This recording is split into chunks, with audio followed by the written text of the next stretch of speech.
नमस्कार दोस्तों, आप सभी का अपने चैनल स्पिरिचुअल स्वास्थ्य में हार्दिक स्वागत है। दोस्तों, आज की इस वीडियो में आप जानेंगे वट सावित्री व्रत पूजा विधि कथा। वीडियो पूरी देखना दोस्तों, क्योंकि आप जो जानकारी लेना चाहते हैं वो पूरी वीडियो देखने से ही मिलेगी। अगर वीडियो अच्छी लगे तो प्लीज़ लाइक, शेयर और सब्सक्राइब करें ताकि भविष्य में आने वाले वीडियो की नोटिफिकेशन आपको सबसे पहले मिले। हिंदू पंचांग के अनुसार ज्येष्ठ माह की अमावस्या तिथि को वट सावित्री व्रत पड़ता है। आज सुहागिन महिलाएं पति की लंबी आयु और अच्छे स्वास्थ्य के लिए बरगद के पेड़ की पूजा करती हैं। इसके साथ ही वट वृक्ष से कामना करती हैं पति के साथ साथ संतान सुखी रहें। आज के दिन बरगद के पेड़ की विधिवत पूजा करने के साथ व्रत कथा सुनना शुभ होता है। प्रसिद्ध तत्वज्ञानी अश्वपति भद्र देश के राजा थे। उनको संतान सुख नहीं प्राप्त था। इसके लिए उन्होंने 18 वर्ष तक कठोर तपस्या की, जिसके उपरांत सावित्री देवी ने कन्या प्राप्ति का वरदान दिया। इस वजह से जन्म लेने के बाद कन्या का नाम सावित्री रखा गया। कन्या बड़ी होकर बहुत ही रूपवान हुई। योग्य वर न मिलने की वजह से राजा दुखी रहते थे। राजा ने कन्या को खुद वर खोजने के लिए भेजा। जंगल में उसकी मुलाकात सत्यवान से हुई। द्युम्नसेन के पुत्र सत्यवान को पति रूप में स्वीकार कर लिया। इस घटना की जानकारी के बाद ऋषि नारद जी ने अश्वपति से सत्यवान की अल्पायु के बारे में बताया। माता पिता ने बहुत समझाया, परंतु सावित्री अपने धर्म से नहीं डिगी। जिनकी जिद के आगे राजा को झुकना पड़ा। सावित्री और सत्यवान का विवाह हो गया। सत्यवान बड़े गुणवान, धर्मात्मा और बलवान थे। वे अपने माता पिता का पूरा ख्याल रखते थे।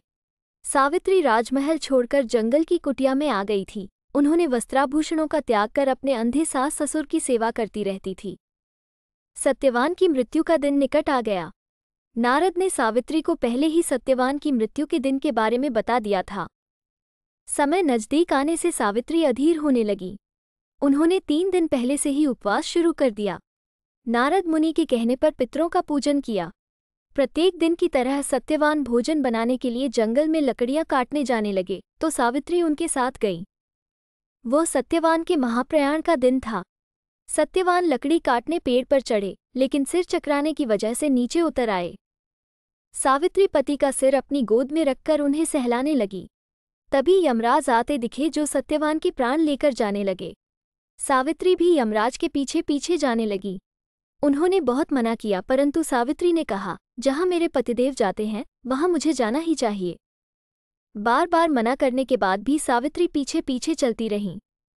सावित्री की निष्ठा और पति परायणता को देखकर यम ने एक एक करके वरदान में सावित्री के अंधे सास ससुर को आंखें दी, उसका खोया हुआ राज्य दिया और सावित्री को लौटने के लिए कहा।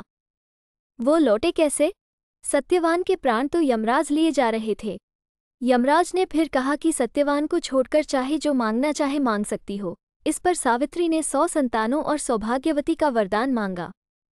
यम ने बिना विचारे प्रसन्न होकर तथास्तु बोल दिया। वचनबद्ध यमराज आगे बढ़ने लगे। सावित्री ने कहा कि प्रभु, मैं एक पतिव्रता पत्नी हूँ, और ये सुनकर यमराज को सत्यवान के प्राण छोड़ने पड़े। सावित्री उसी वट वृक्ष के पास आ गई जहाँ उसके पति का मृत शरीर पड़ा था। सत्यवान जीवित हो गए। माता पिता को दिव्य ज्योति प्राप्त हो गई और उनका राज्य भी वापस मिल गया।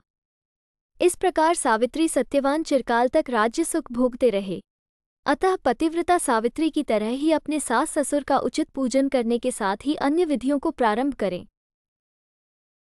वट सावित्री व्रत करने और इस कथा को सुनने से व्रत रखने वाले के वैवाहिक जीवन के सभी संकट टल जाते हैं। वीडियो देखने का बहुत बहुत शुक्रिया।